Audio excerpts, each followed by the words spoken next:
Thank you very much to all of you for being here. It's an honor and a pleasure to be here with all of you for the first edition of the Brett William Campbell PhD Thesis Prize in International Studies, which has been promoted by a group of alumni from the PhD program and from the court, from Brett's court, so Brett's friends, first and foremost, I would say. And let me thank them very much for the effort and the energy they have put into organizing this event, and also for having asked the school to join in and to support this wonderful initiative. We are glad that we can meet, although only virtually, unfortunately, but to remember Brett, first of all, to celebrate his work, and also to congratulate with James Flint, who has been awarded the first edition of this prize. It's my pleasure also as a director of the school to announce that we are very glad that we decided to continue this prize, and so we are teaming up with the original so organizing committee to so that this prize can continue and we can have many more editions of it as a way to again remember Brett and his contribution to international studies and also to the school and to the PhD program. Just say that it has been a very this proposition by the original organizers, by Federica, Davide, Margherita, and Paula, has been warmly received by all members, by all the faculty members of the school. So we are very happy that this can continue. But because you are not here to listen to me, let me just stop here and give the floor, I think, to Federica for a little bit of context of the prize, and then for the rest of the event. So good afternoon, everybody. I'm also very happy to be here today. My name is Federica Cittadino. I'm an alumna of the School of International Studies and one of the promoters of the Brett William Campbell PhD Thesis Prize in International Studies. Many things have been said already by Professor Schiavo, by Stefano, but it's again my pleasure to introduce to you and officially congratulate the winner of the first edition of the prize, Dr. James Flint.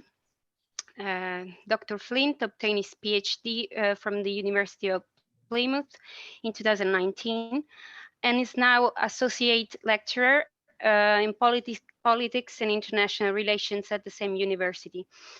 We have received excellent submissions from a wide range of countries and universities, and Dr. Flint has been awarded with the Brett William Campbell Prize for his PhD thesis titled Europeanization of Foreign Aid, Managing Post-1911 Fragile Conflict-Affected States, which we'll present in a few minutes. But before giving the floor to him, I'd like to tell you very briefly the story of this prize. As the name suggests, this prize has been created to honor the memory of Brett William Campbell, an alumnus of the PhD program of the school. Brett died of cancer on the 29th of July 2018, 2 days after his 39th birthday in Zagreb, Croatia. He was born in the US, but was a real globetrotter. Europe became his home when he met his wife and decided to move to Croatia. In Zagreb, they founded together the Ameriki Institute, which became Croatia's preeminent English language school and is still in operation. In 2012, he moved to Trento to start his PhD, and this is where our paths crossed. This Pride is an occasion to celebrate his life and his academic work that focused on US counterterrorism and the drone war. Brett wished to better understand the reputational costs of this kind of war for the United States and contribute more in general to the discussion on state reputation in international relations. Brett could not complete his doctoral research, and with this prize, we wish to see the research topics close to his heart taken forward through the work of other young researchers in his fields of study. This prize, again, was a joint effort and was made possible through the work of many people. Beyond the organizing committee, the staff of the School of International Studies and the University of Trento, which accepted to create it and made possible the selection of the winner, and all those who contributed to the private fundraiser, more than 40 donors, through which the prize was entirely financed. So on behalf of the organizing committee, I would like to express my gratitude to all people that contributed to this success. Thank you very much.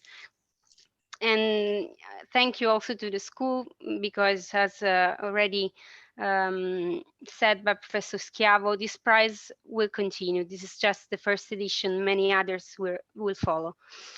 And now I give the floor to Dr. Flint for his presentation. Thank you. Thank you. I'll take a second to share the screen.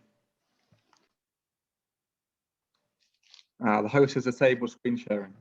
First IT hiccup.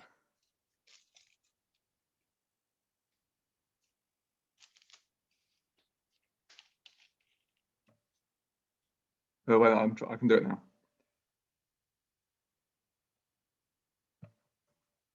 Okay, so here we go.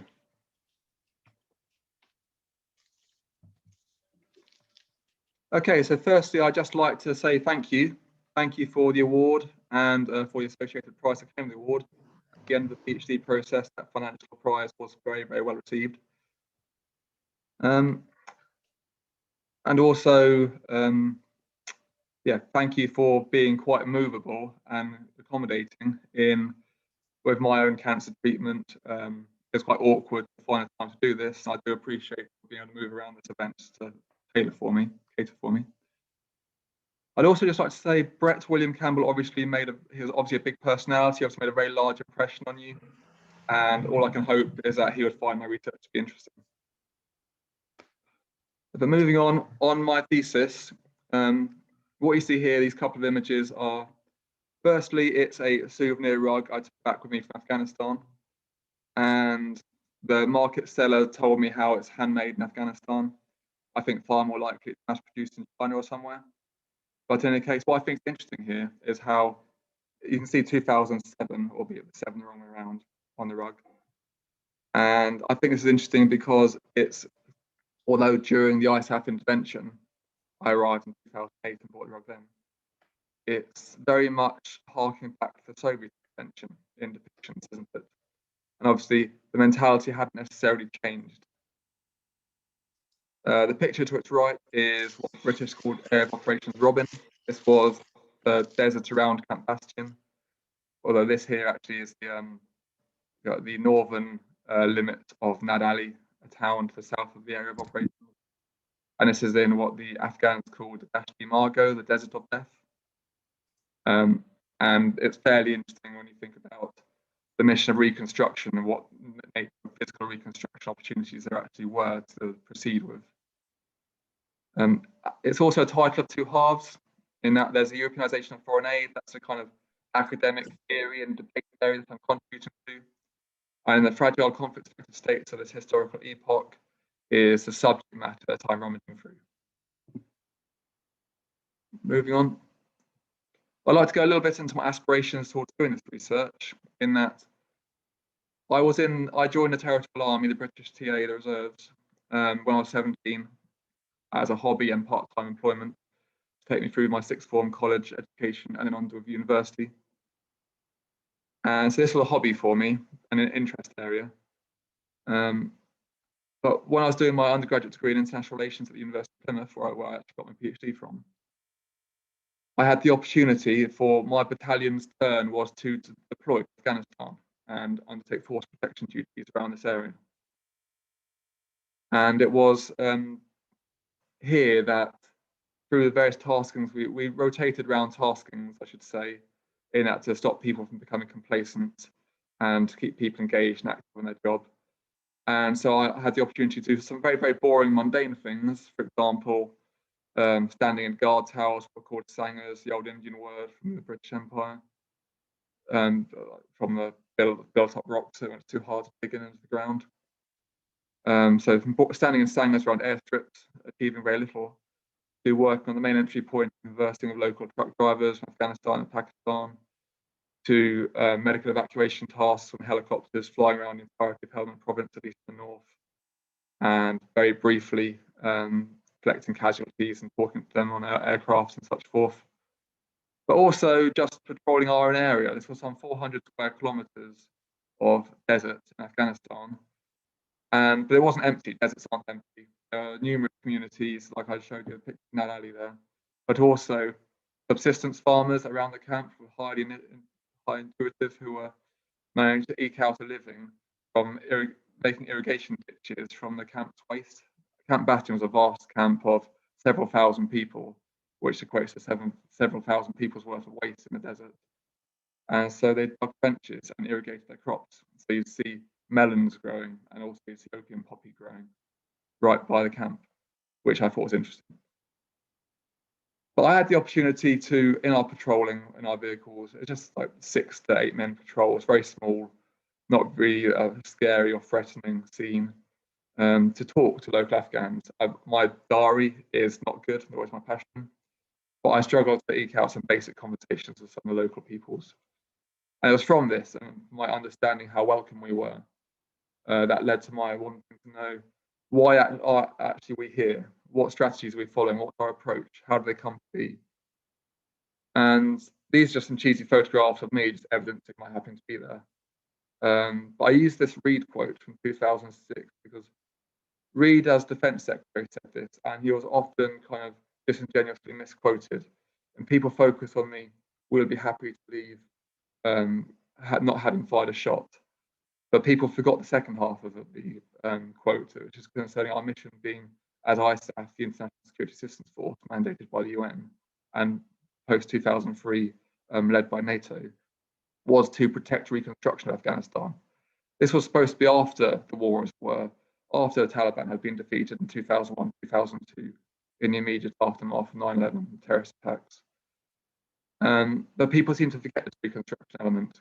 That this was supposed to be, as you know, political rhetoric went, a large aid mission and helping people. It wasn't actually supposed to be a war again. And it was with 16th Air Assault Brigade, the first large British formation that went into Helmand province, that then shortly afterwards you had a book release called 1,000,000 Bullets. I don't think they fired 1,000,000 bullets, but it was certainly coming up to that number. It was a highly aggressive, highly kinetic war fighting operation. And I don't think this quote to my own diary is of any great insight, really. I think most people who thought about it felt the same way. But once we'd arrived in country and acclimatized, it was fairly evident to me that there wasn't any real long-term goals being achieved. No one, I don't think, even really knew what winning would look like. There weren't any clear criteria or definition as to what winning would look like. There's also fairly evident for the investments going on that we'd likely spend decades trying this endeavour. So, like I say, it was pretty evident that we weren't going to go anywhere with it, but I don't think there's any great insight on my part. I don't really consider this to be ethnographic research because this wasn't with my PhD in mind. That obviously came later. This was upon return to the UK and complete my undergraduate dissertation in international relations, and so write my undergraduate dissertation project. So it was obviously great insight for me and interesting, but I don't really think of it truly as ethnographic research. To delimit the research, just to focus on what I wanted to do, foremost, I thought it was being critical research. Now, Afghanistan was going on at this time I started the research. I mean, it's going on, ending now, supposedly. I mean, Afghanistan, the war won't end. The war will just carry on going. But the Western intervention certainly is really drawing down now. But when I started writing this, it was around 2013. I started the project. And so it was still very much happening. Operation Herrick itself hadn't finished by this point. It finished in 2014. So I wanted to have a critical orientation in being very, very much not limiting myself to focusing on the US-led war on terror or the military dimension of the war. And I wanted to challenge understandings of the core concept of what is aid. I didn't want to see things narrowly as kind of development cooperation alone. I wanted to step back and have a fresh look at it and identify what concepts were in play and then take a holistic understanding of the all. But in the kind of storytelling of my research, I think it's worth noting that fragile conflict states or failed states, or however you want to phrase them, were very much a known quantity in the early 90s, from Hellman and Ratner's article, Helping Failed States, I think it was titled, in Foreign Affairs or somewhere, and how they detailed quite thoroughly or insightfully how fragile states aren't just harm themselves, but harm to the bigger picture, and they destabilize their neighbours and also further afield. And I think Afghanistan was the epitome of this, in that obviously the Soviet intervention left a bit of a mess, an ongoing war. You had the Afghan civil war that ended in '96, and you had the Taliban regime then on. And the United Nations declared the Taliban as being illegitimate. And a degree of civil war was ongoing and in an endemic way with the Northern Alliance or the United Islamic Front in the north of the country. But so Afghanistan for me is my case study. Only it's not simply a research in Afghanistan. What I'm really researching is the UK and the EU supranational level and their relationship with Afghanistan. I'm interested in the ideas of this intervention. And so one of the early concepts I hit upon was simply the 3 Ds of defense, diplomatic, and development intervention being entwined. And so that was a good starting point for me. But that identifies the institutions of interest I'm looking at. And security development nexus, obviously, which comes of that. But I very much wanted to emphasize that this isn't a war, a case study of that I'm focusing on. This is very much the ideas behind it all. And that goes into these kind of parallel tracks of, okay, so what were the national and UK institutions, the 3 Ds of here thinking? And what were the EU supranational versions of these thinking? In my research, I kind of break it down on the next page, actually. But so this isn't really to judge the right or wrongs of America's led global war on terrorism. I wasn't really interested in that. It's very much a focus on the evolution of ideas and institutions that are attached to. So discourse. And so ultimately it's to trace these and to show where they came from, where they went to, in very simple terms.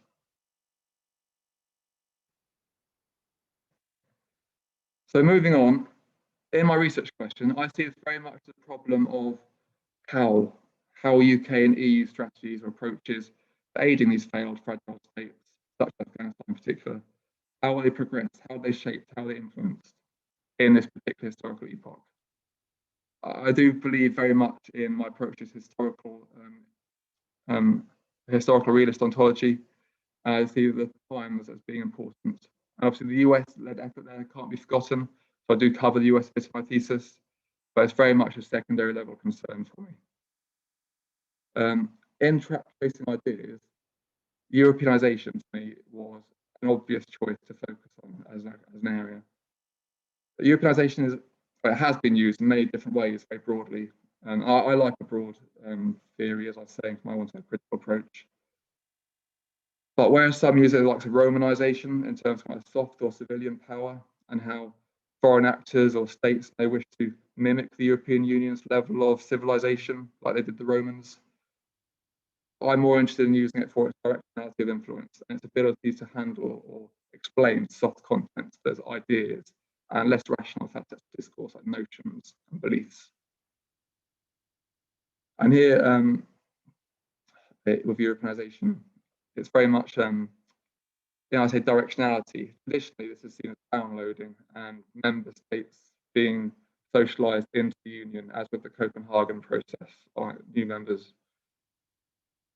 But I see it more broadly in that as omnidirectional, in terms of you also then have the literature saying, well, if you have downloading, you can also uploading, and where these ideas come from in the first place. And this is talking about how Europeanization fits in as a mechanism of European integration theories. But then also Kerry Howell, who started off being my director in Plymouth, also he introduced cross-loading, whereby from member state to member state or supranational level institution to institution, you can have ideas moving across. Although you can argue that for it to be Europeanization, it has to be through EU bodies and institutions and processes. Although I don't really feel like the need to limit that definition. I think it's perfectly fine to push the boundaries a bit. And if it's of Europe, I think it's fine. And of the EU, it doesn't actually matter if a formal EU structure was used or not. But that may be a bit contentious. But my problem is between the UK and the EU level in thinking and who led these ideas. And so, as I was saying about this parallel track of British thinking or UK thinking and supranational thinking, I see these as kind of parallel tracks that you can trace. I use kind of variant process tracing for this. I think it fitted very nicely for historical institutionalism. But it's subsequently, ultimately, I know this question here is phrased in quite a binary way of uploading and downloading. And like I was saying, I think it can be more complicated than that. I think it can be omnidirectional, less black and white. But that's what I'm getting at. I'm getting at who led who, where it came to our ideas and this intervention of kind of helping aiding and failed states. So to jump on what I actually found through this, I'll go into my ways of finding it in a little bit, to elaborate on that. I wanted to get the findings, the core findings early on. I'd like to emphasize that the UK thinking changed quite pivotally here. And I draw that back to UK belief systems as to the military and their confidence, and examples like Malaya and fighting insurgency. But obviously, these ideas were shown to have failed. But the ability for the pivotal change was through, on the one hand, a change of government. So with Blair's government going, Brown's government going, and the bringing of the coalition government as an opportunity for change more broadly. There was no embarrassment for government to change policy. But also, it was less a critical juncture in kind of path dependency terminology. I see this as more a gradual build-up of ideas, the institutionalization into the institutions mattered, and a kind of delayering of routines, where early on in the UK it was very much a defensive effort. Even though supposedly by 2005, 2006, it wasn't supposed to be a war, the foremost UK actor in Afghanistan was the military. And in the UK, the military very much led debate. And when journalists visited Afghanistan, war correspondents, I remember driving around a couple of war correspondents in Afghanistan, they left very much with the impression that this was a military-led effort.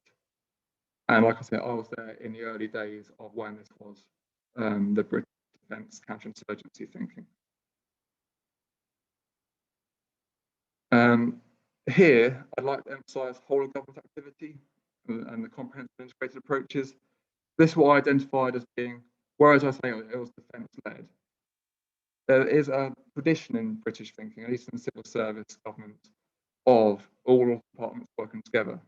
You do get people like Paddy Ashdown complaining about siloed thinking, the hierarchical institutions of the Victorian age.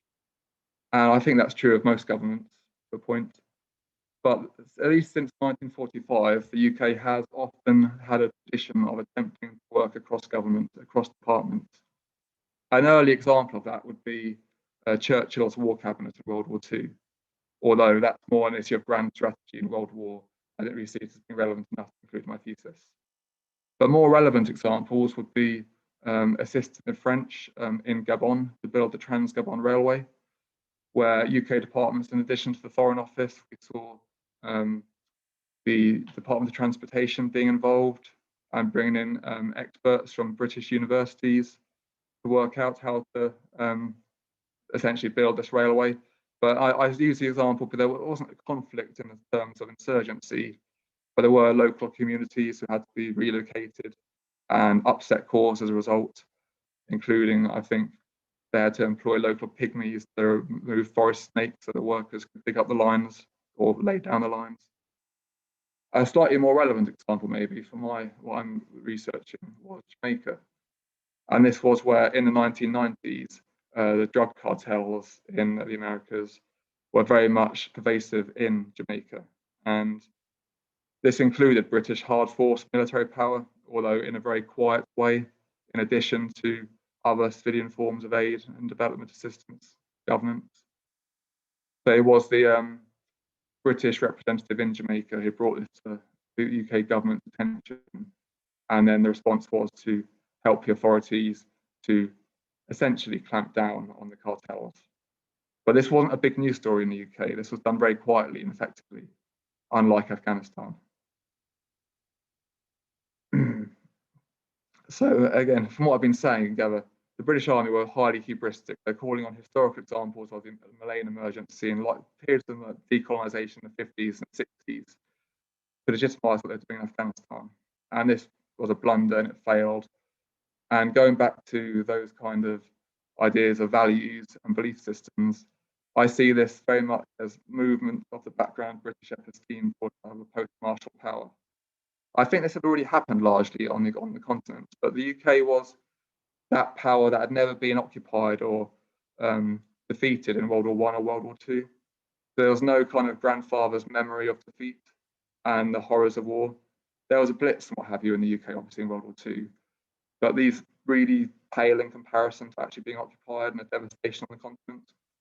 And not having any kind of memory of this in family history, I think the call on kind of Foucault's writings, I think this gave opportunity for the UK to finally start to move away from this confidence in military power and moving towards other civilian power, or at least more so.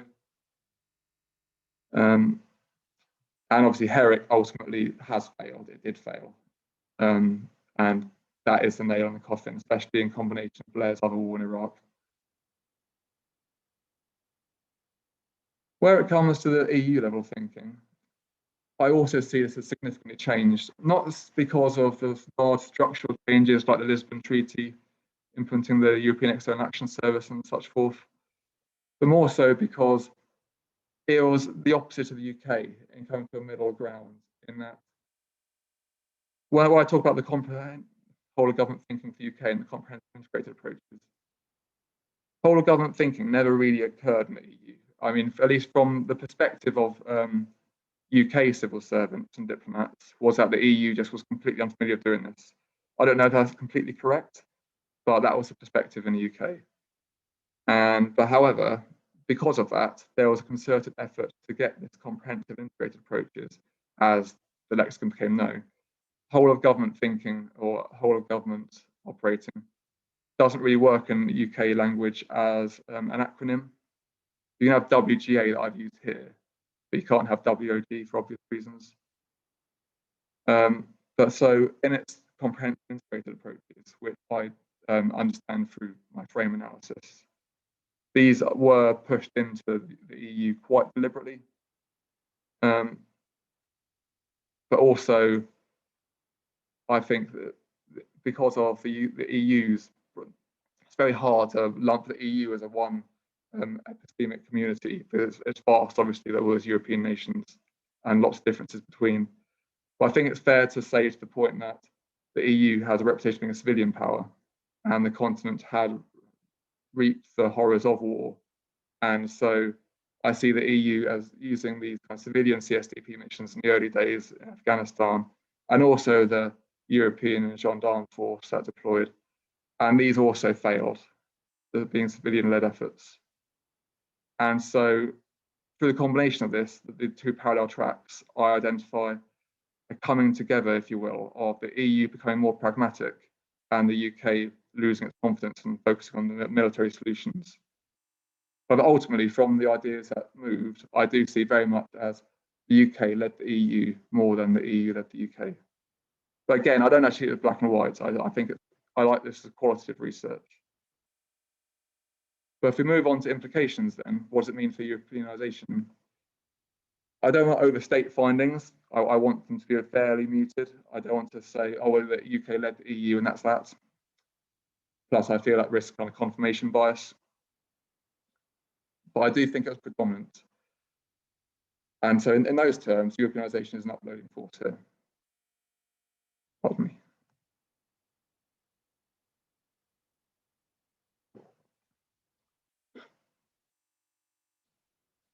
What I really like to focus on, though, is what I see as Foucault's utility in his writings of episteme, and how this is all facilitated as a result of a convergence in the two parties' episteme in this instance.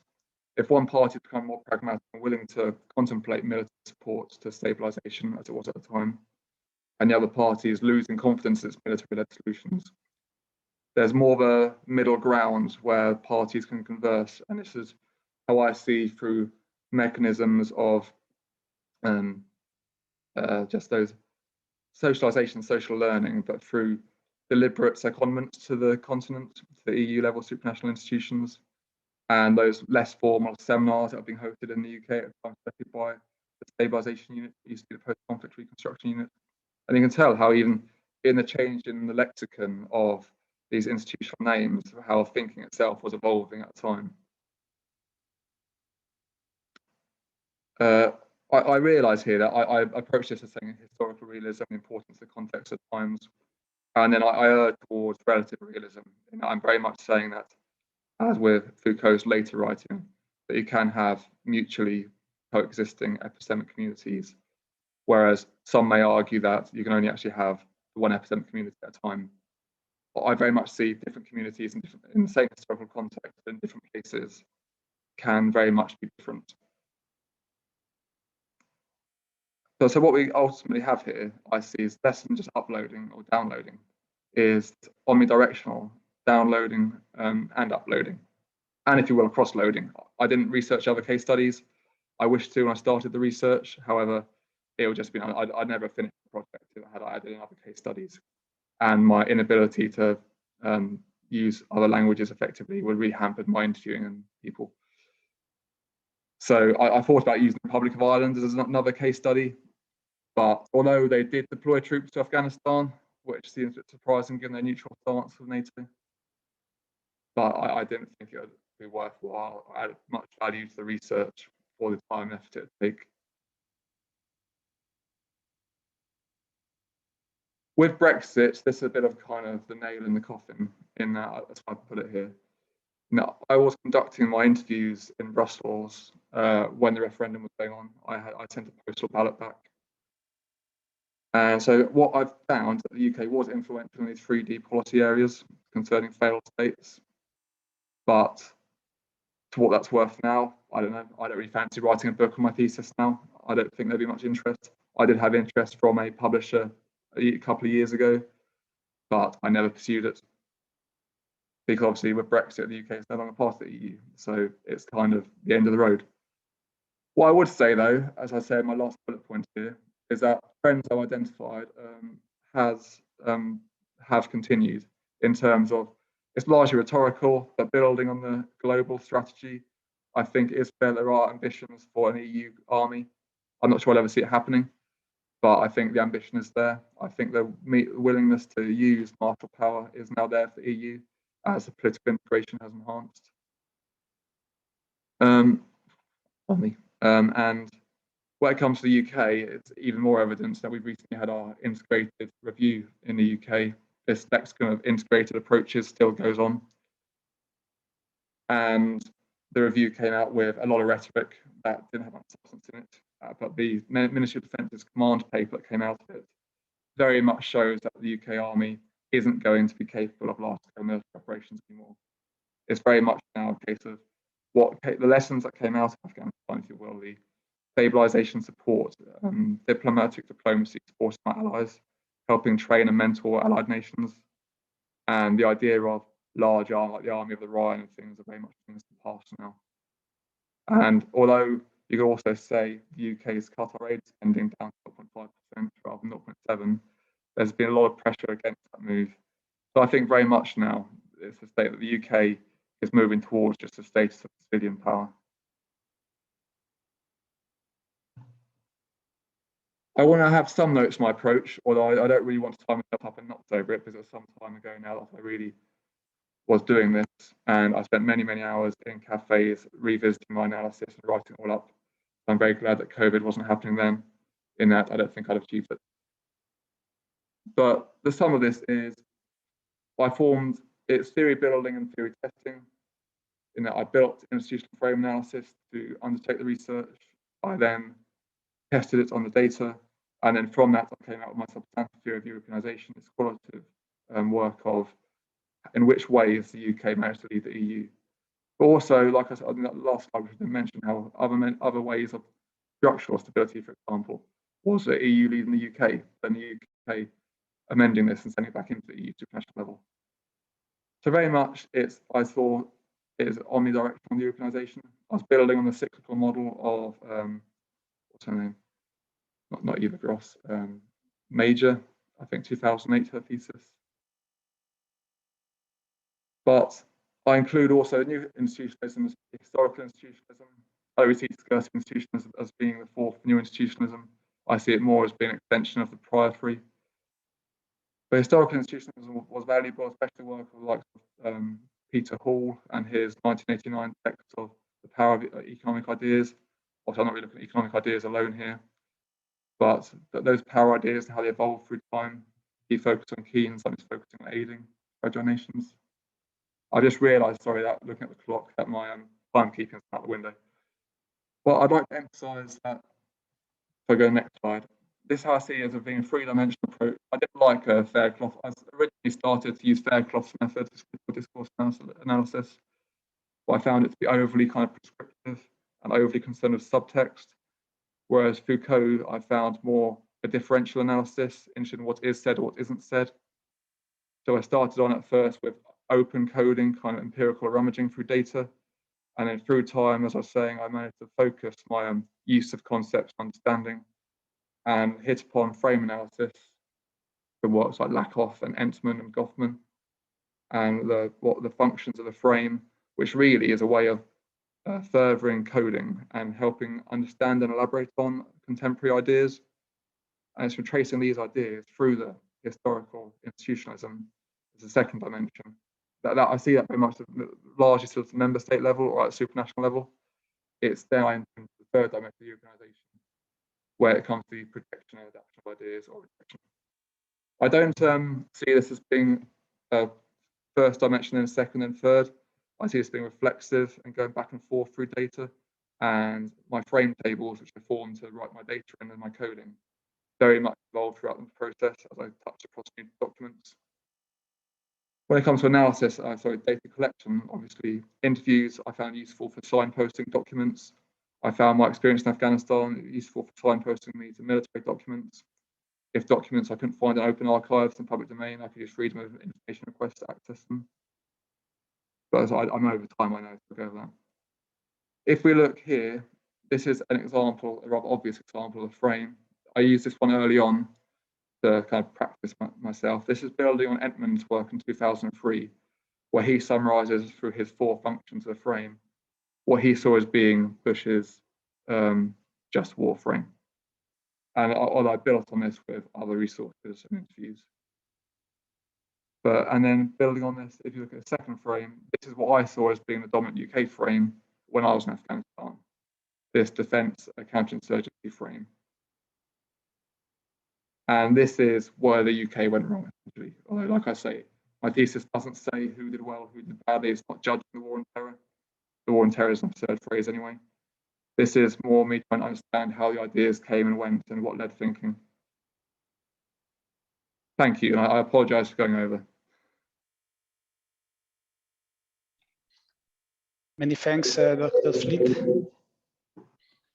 And many thanks to the rest of the participants. Let me open then the part of the discussion, as I will provide a few minutes of discussion of a thesis of Dr. Flint and why we chose it for the prize, and then we can have a few questions from the audience and from the committee just for discussion. So in case there are questions, please write them in the chat so that we may eventually pick them up. On my side, let me just say that as Federica mentioned before, we have received several excellent applications for the award, all of great quality, all spanning different fields of interest, different methods. And with this award, we intended to support the work of a young researcher interested in the broader themes of research of breadth. And that was particularly interested in how the US long war on terror impacted on its international reputation and on the domestic democratic institutions. He was also keen on studying issues of soft security and the nexus between nexus with development, including, for instance, as concerned small arms and light weapons.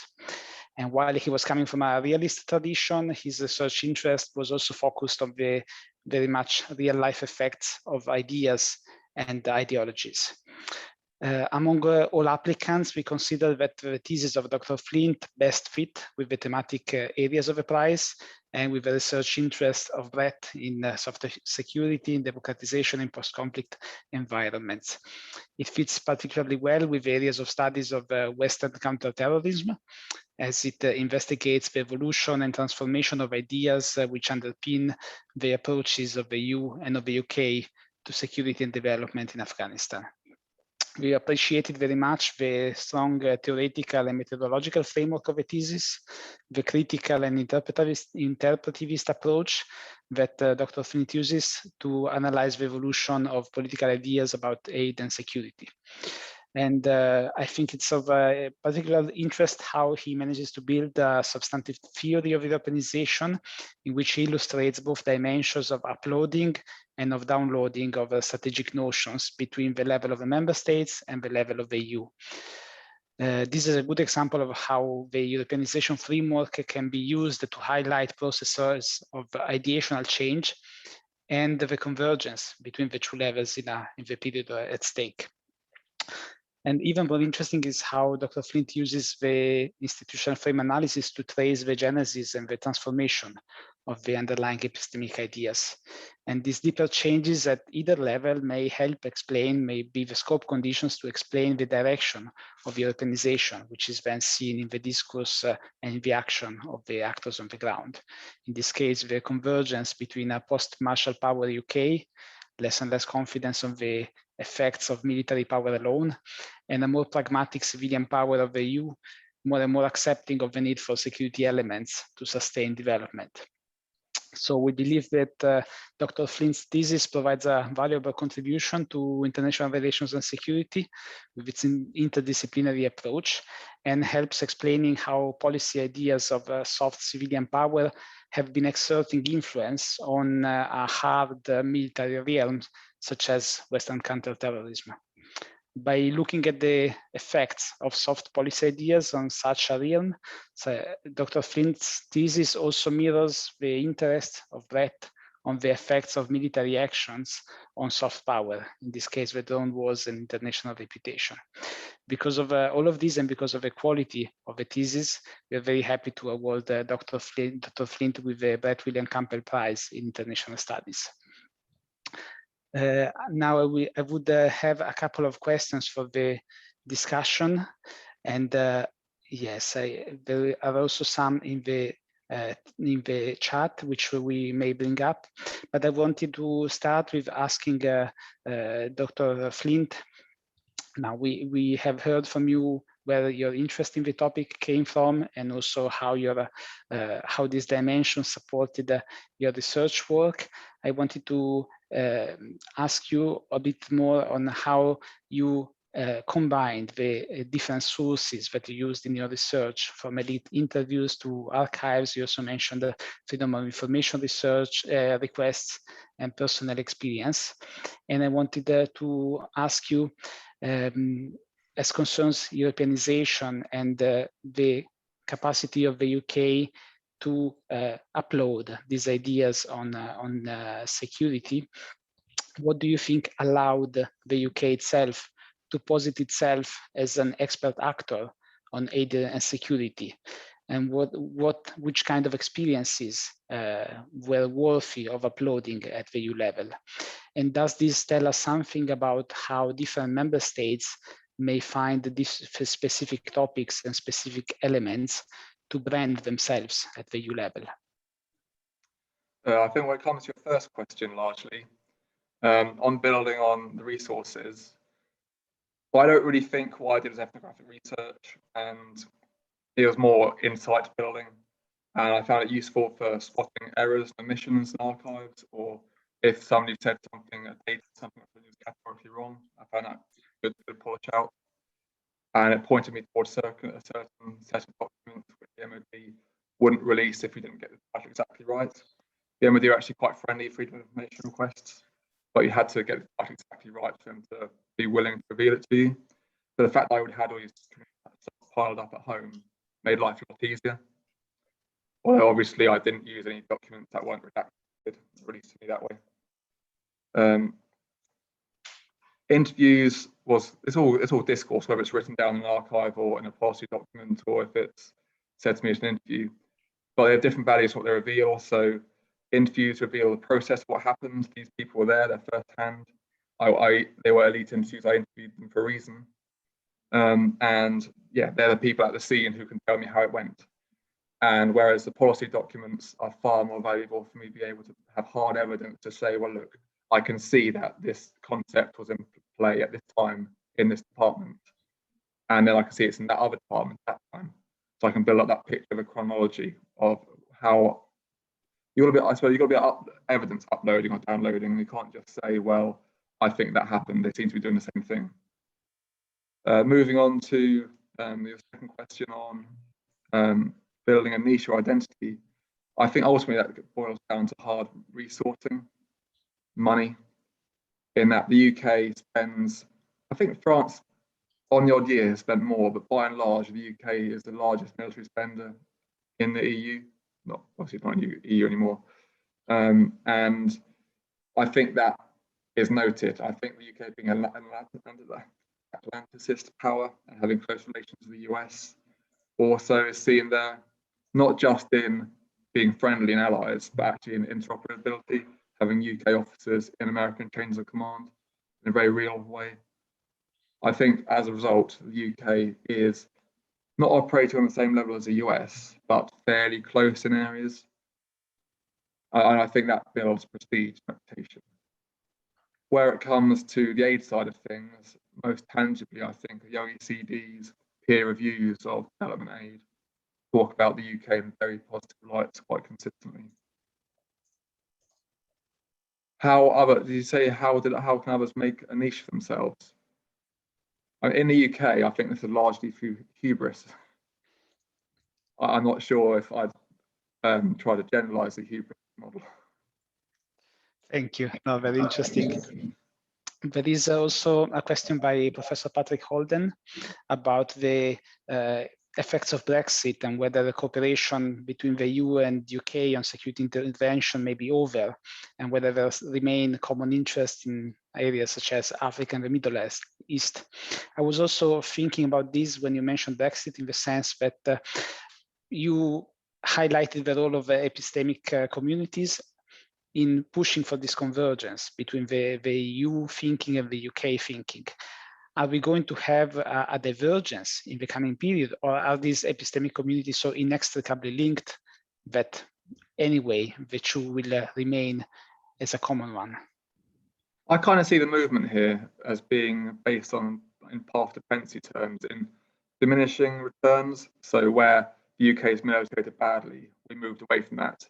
In the EU, where the civilian power missions, civilian CSDP missions went badly, they moved away from that. Quite simply, I believe that has an interrelationship with the underlying broader culture, background, subconscious. Obviously, in kind of tangible terms, the UK and EU will continue to have shared interests going on into the future, like you say, in Africa and the Middle East. But I see this more as being, undertaken bilateral terms, especially with the UK and France, despite Macron being awkward of late. I don't really see it so much as being the UK supporting the establishment of further EU defence mechanisms, especially when NATO is always the UK's #1 defence partner. That's not to say that the UK wouldn't assist or help with a common security defence policy mission. I think the UK has been helping the French with air transport in Mali. And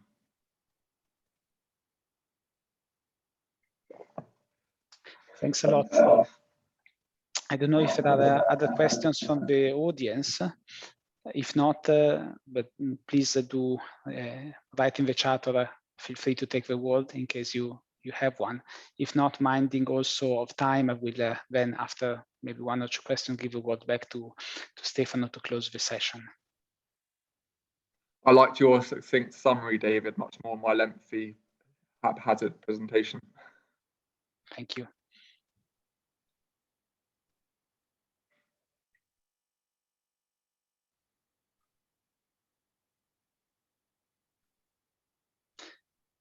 Then maybe, yes. Yeah, no, maybe just a very quick and silly question in a sense. Now that the international community is sort of winding down its operations in Afghanistan,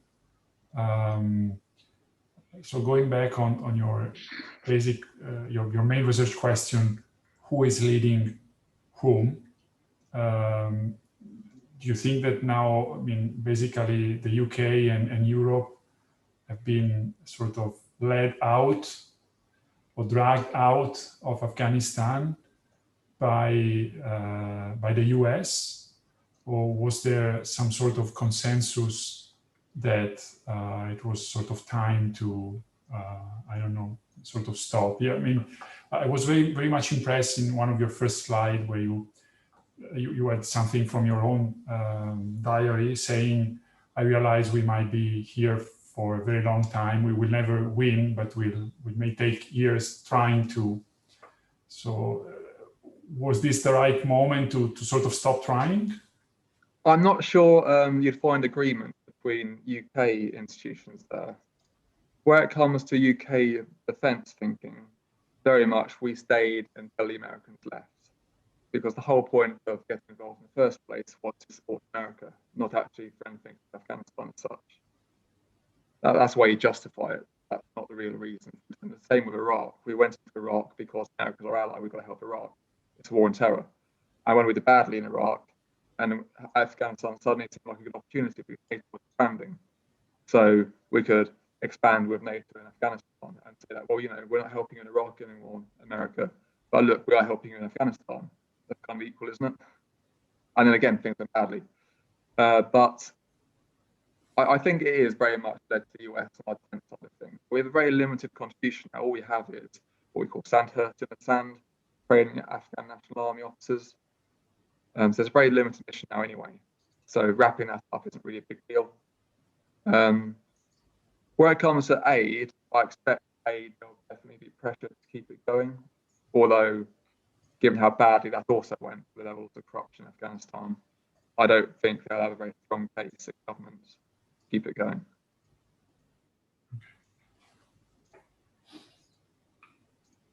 I'm less sure about the EU, to be honest.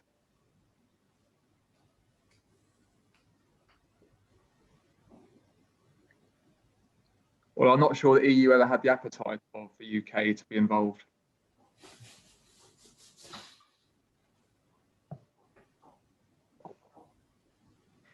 Davide, there is another question, I think. Yes, there's a question by Georgios, but Stefano, please let me know if we still have time. So please, Georgios. Okay. Thank you very much, James, for this very interesting presentation. I would like to, I have a question which is more conceptual or methodological, let's say. So you talked about epistemes, right? Mm-hmm. So I was wondering, how do you study epistemes and what do you mean by that? Do you mean epistemes in a Foucauldian sense? And if so, how do you study an episteme? And why do you describe as an episteme, you know, the martial power and civilian power? So this is one part of the question, okay? And then I was wondering, you talked about the transition from military power to civilian power, and I'm talking here about the UK. And I was wondering if in the thesis you developed some kind of genealogical analysis to say also what happened before martial power. So what is the genealogy of martial power that then transformed into civilian power? Are there any genealogies in colonialism or, yeah, so these are the two questions that I have. What is an episteme and what are the genealogies of episteme in your specific analysis? In terms of an episteme, I just am using Foucault's work on it. So in Foucault's early work, he talked about an episteme as being a singular background subconscious that would preclude or allow what could happen in foreground discourse. And in his latter work, he would go into being able to have multiple epistemes at the same time. And that's where I also lean in. But obviously, in different places in the world, they aren't all going to have the exact same values and beliefs. Where it comes to actually studying it and proving it is difficult and subjective, in that my research is fundamentally of kind of qualitative phenomenology. And I don't say I prove anything in black and white terms. But when you kind of, through all my interviews and the archive documents, you can tell an air of where there's been military failure. That affects people's confidence, obviously. And you get a broader tone of a lack of confidence from the military, I think, very much. But also, you see, actually, it's a general, a British general who said, I forget who, maybe Donat, who said how what we have come now after Blair's wars is a generation of people who will never, ever support military intervention again in their lifetimes. And so there's this broader sense in society which comes across in my interview data. But again, for me to go and through my data, rummage around and pull out, oh, there's these 7 quotes to prove it, I'd find that very hard. On the, what was the second part of your question, sorry? On the storytelling of how one became another. No, it was more about if in the thesis you look at what, because you say that there was a transition in the episteme of the UK, right? From a dogma of military power to one of civilian power, if I got it right. So yeah. I was wondering if you looked also before military power, what was the dogma of the UK, or what is the genealogy of military power? So I don't think military power ever left the UK. I think it's always been there since, I mean, the Napoleonic Wars, the First World Wars, as it were, that went fairly well for the UK on the whole. The Great War, the First World War, commonly known, that also went awfully, but we came out the victors and the UK was never colonised, occupied. And then the Second World War, essentially the same story again. The UK is used to feeling secure and safe and being able to have military adventurism overseas. And that kind of relates to the British colonialism and policing experience overseas. Colonial policing going to be a very apt phrase these days. But that's where these policy areas and whole of government activity kind of came in, with these 3 areas of, it's not just the military, it's also civilian agencies, the police, it's also diplomacy, and aid, obviously building up, or decolonisation, building down. But really core in my thesis is an interdepartmental unit called the Post-Conflict Reconstruction Unit I mentioned earlier on. And it, as time evolved, its ideas changed and it became the stabilization unit, as our understanding of reconstruction moved from being that of physical reconstruction, having to build things physically, and it became more political reconstruction, understanding how it is about local communities and their consideration of what's legitimate government, linking local people to local government. And because that was an interdepartmental unit, it had access to all the different departments, and as its ideas changed, being fueled by departments, it then fed the ideas back. And so you can trace what they were saying against what the UK was doing policy-wise. And that escalated to the side of it. I don't know if you're familiar with UK policy documents like pen building stabilization overseas strategy, which is kind of the epitome of stabilization thinking, the pinnacle of it in the UK.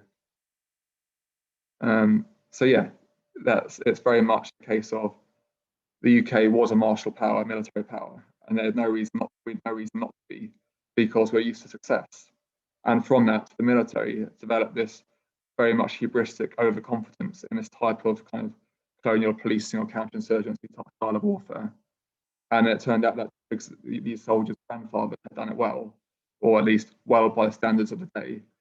Now that's no longer the case. I don't know if that really answers your question, but I hope it did. Oh, thank you. Thank you.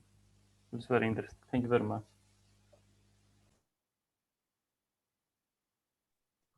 So thanks a lot to Dr. Flint for the presentation and for the discussion, to the audience. And again, we are very happy to be here to award this first edition of the Beth William Campbell International Beth William Campbell PhD Thesis Prize in International Studies. And let me also give back the word now to Professor Schiavo for the conclusion of the session. Thank you, Davide. Let me just add that we look forward to having James here with us in presence in Trento in the future, when it will be possible to travel again. So we owe you one in this sense. And we look forward then for the next edition of the prize. So again, thanks a lot to everybody. Thanks a lot again to the organizing committee for the energy you've put in this event, in organizing this, and you keep on putting in this. You keep putting on in this. Thanks to all the colleagues, especially to Alessandra and Paolo, who have participated to the selection of the different theses that were submitted. So that's it.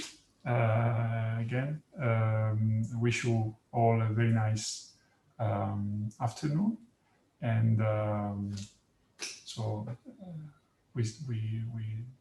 activity of the school, of course, go on, or even in the summer, but we look forward for the next to the next edition of the prize. Thank you. Have a nice. Congratulations again to Dr. Flint, and a nice afternoon to everyone. Thank you, everyone. Bye-bye. Bye-bye. Thank you.